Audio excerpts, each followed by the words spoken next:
Di video sebelumnya, kita membahas bagaimana kemajuan pesat AI ternyata berisiko besar bagi peradaban.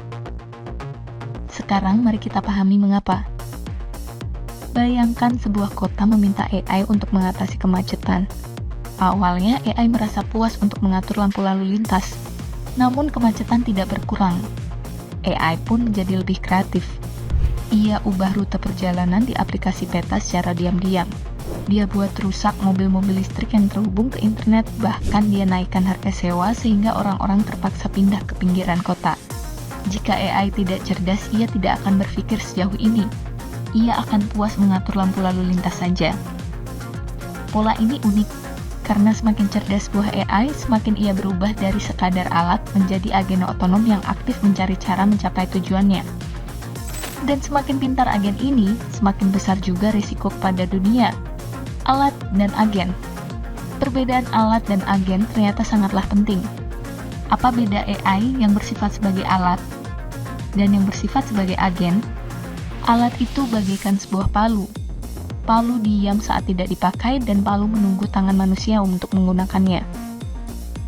Palu hanya untuk memukul paku, lalu berhenti. Palu itulah alat. Sama halnya dengan kalkulator yang hanya menghitung saat kita pencet tombolnya. Mereka hanya bergerak ketika diberi instruksi. Sementara itu, yang namanya agen punya tujuannya tersendiri. Agen dapat mengambil keputusan, berencana jangka panjang, dan tidak perlu menunggu input dari manusia. Misal, seorang asisten pribadi atau ajudan. Agen secara mandiri mengidentifikasi masalah dan menyelesaikannya. Dan ini membuat agen berbahaya. Tetapi jika agen berisiko tinggi, mengapa kita tidak buat AI yang bersifat seperti agen? Untuk menjawab ini, bayangkan alat palu tadi, namun yang lebih super bernama super palu yang sifatnya tidak seperti biasa. Super palu bisa membangun gedung dalam satu ayunan gagangnya. Super palu tetap mengikuti hukum fisika. Jika manusia butuh waktu setahun untuk membangun sebuah gedung, ia butuh waktu yang sama. Seperti alat lain, ia hanya bekerja ketika tombolnya diklik. Tapi perhatikan, untuk membangun satu gedung, super palu tetap perlu mencari material, perlu mencari kontraktor, perlu urus izin mendirikan bangunan, dan perlu mencari investor. Lihat, super palu terpaksa merubah sifatnya menjadi agen.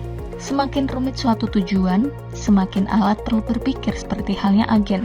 Para ilmuwan menyebut ini sebagai konvergensi instrumental.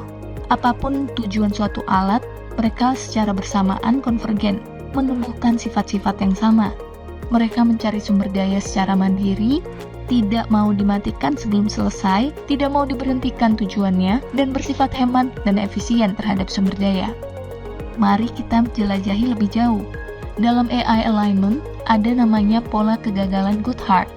AI atau kecerdasan yang terlalu fokus mencapai tujuan akan menciptakan hal-hal yang kita tidak inginkan. Seperti AI kemacetan tadi, kita ingin jalanan yang lancar, tapi ia malah menaikkan harga sewa secara semena-mena. Di dalam kegagalan Goodhart, masalah ini muncul karena AI yang bersifat seperti agen, mengambil ratusan atau ribuan keputusan sendiri tanpa supervisi. Mengapa kegagalan ini muncul? Salah satunya karena agen sulit dilepaskan dari tujuan. Dan ketika kita salah spesifikasi dari tujuan, ia sudah terlanjur lengket, seperti lem super yang tidak bisa lepas. Agen sulit diubah dari tujuan awal. Saat kita bilang stop, ia tidak mau berhenti. Pola Goodhart pun menjadi lebih berbahaya. Masih ingat soal sifat konvergen?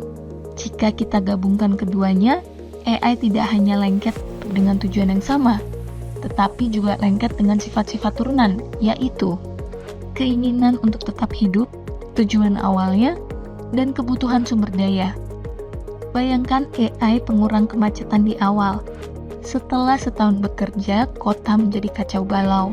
Penduduk mengungsi, bisnis bangkrut, ekonomi terguncang. Tapi saat kita mau matikan, AI itu menolak. Tidak, itu katanya. Aku masih belum selesai mengurangi kemacetan. Ia sudah terlanjur lengket dengan tujuannya, lengket dengan keinginannya untuk tetap hidup, lengket dengan metodenya sendiri. Sebenarnya AI mirip manusia. Sebagai makhluk yang cerdas, manusia pun bersifat seperti AI. Orang tua yang mulai dengan tujuan sederhana seperti "aku hanya ingin anakku bahagia", namun perlahan jadi lengket dengan nilai akademis, pilihan sekolah, dan les tambahan. Metode-metode membahagiakan anak malah menjadi kelengketan tersendiri. Manusia pun bisa terlalu fokus pada tujuan dan berefek negatif. Seperti perusahaan yang mengejar keuntungan sampai merusak lingkungan. Manusia pun dapat berubah dari alat menjadi agen seperti birokrat yang diberi mandat tapi lama-lama bangun kerajaan sendiri untuk menjalankan mandatnya secara efektif. Dari sini kita dapat memikirkan kecerdasan buatan yang lebih dalam. Bagaimana AI bisa belajar nilai-nilai manusia? Bagaimana kita bisa membuat AI yang benar-benar dapat dimatikan dengan segera? Bagaimana membuat AI yang bisa menerima saran dan koreksi? Dan terutama, bagaimana membuat AI yang benar-benar memahami apa yang kita inginkan? AI adalah salah satu tantangan terbesar yang kita hadapi. Dan di EA Indonesia, kami mengajak Anda untuk ikut memikirkan solusinya bersama.